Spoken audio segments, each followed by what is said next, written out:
Wir sind jetzt im Waimea Park angekommen und was wir bisher gesehen haben, war richtig, richtig schön. Um das Urwald-Feeling so ein bisschen zu vollenden, hat es jetzt auch angefangen zu regnen.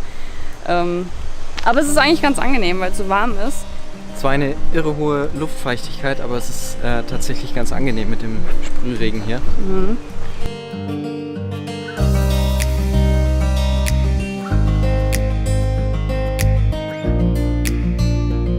So, und hier haben wir jetzt ein paar Bilder von allen Filmen, die hier in diesem Park gedreht wurden.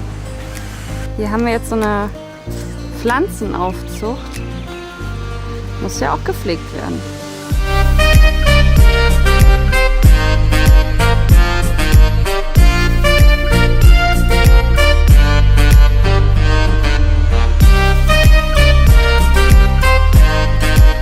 Also kann man sagen, wir haben uns jetzt schon verlaufen.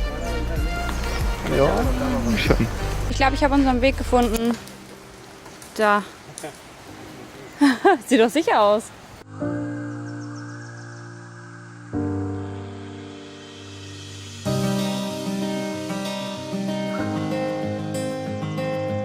Das da unten ist ein Limettenbaum. Die haben das halt auch einfach zuerst gerochen, bevor wir es gesehen haben.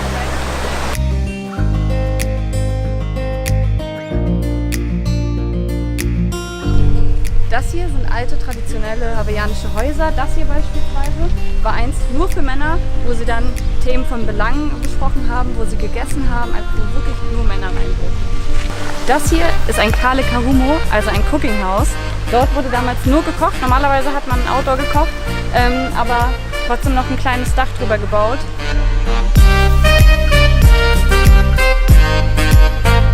Und das hier wiederum ist das Aloha. Dort durften auch Kinder und Frauen essen. Jetzt fängt es richtig doll an zu regnen.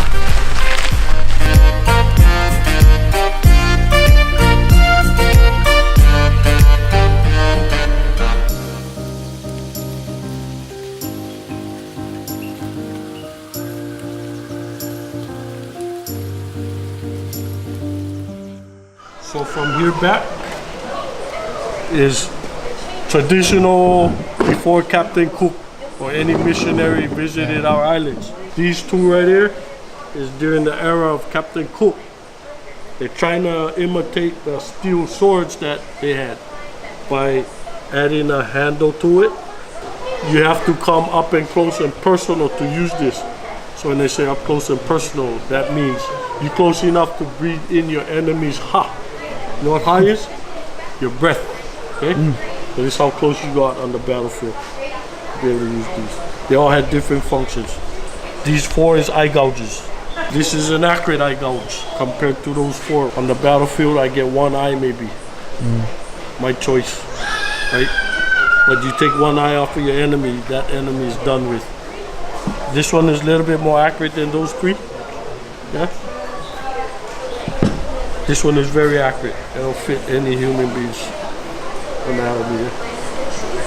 So, it may seem gruesome, but these are weapons of war, yeah? This is for adornment and protection. Okay? This is a miniature version of, you folks saw it, the eye gouge. Of course, you cannot get two eyes again with this, but you women, you know, you need protection. I tell her all the time, if somebody came and attacked her, pull it out, scratch, and scream. Scream as loud as you can, right? The teeth is for cutting. So we use 4 types of sharks. The tiger, mako, white tip, and the great white. We have some here that was made and created for one purpose on the battlefield. Of course, I could use this one here.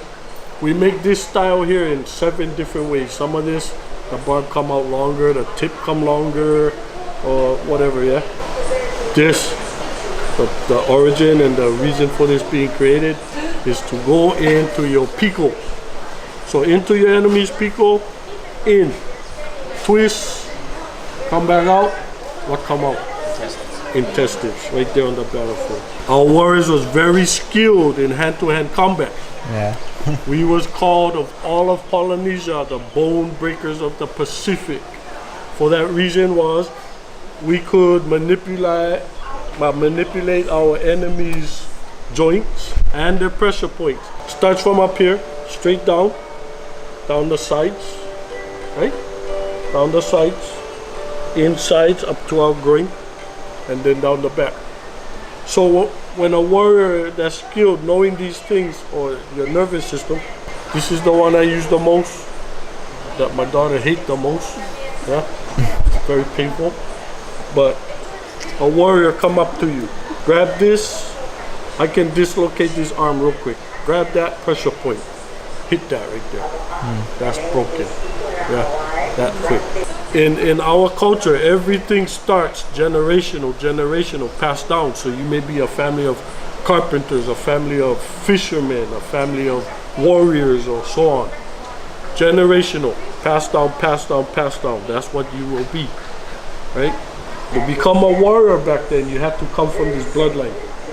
You had to be of the elite, the royal blood. What happened there is they take you from 4 years old and they start training you about all the parts of the body, how they function, everything, right? And then they start training you with each weapon. Your life does not belong to you. It belongs to everybody that resides in the village and your king and queen, so on, yeah?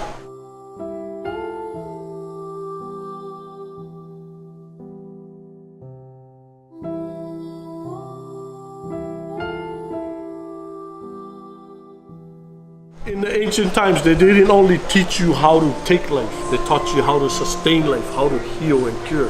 They taught you every healing plant, herb, tree, grass, fruit, whatever.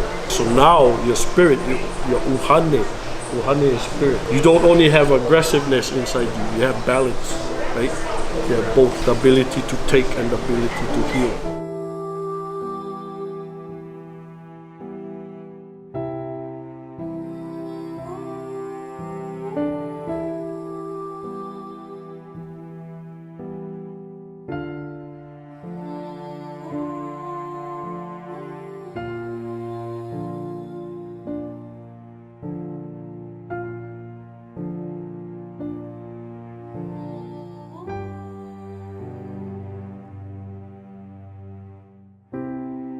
I'll try it. Don't laugh if I can't do it.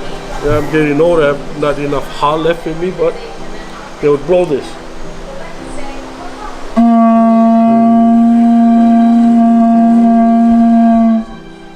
And this would resonate through this whole valley all the way up to the falls. Yeah, so I love this. Most importantly, when you hear that, most times is when the royalty traveling from around the island, district to district. Okay. So you could be in here working, doing whatever, making a weapon or making cordage, or somebody working in the taro patch, and royalty traveling along the road, getting ready to come in here. The warriors on top will blow that poo, and that tells you to stop what you're doing and make ready to accept and receive the king, queen, or high chief, or whatever is entering the village. If you don't, you're in big trouble. Okay?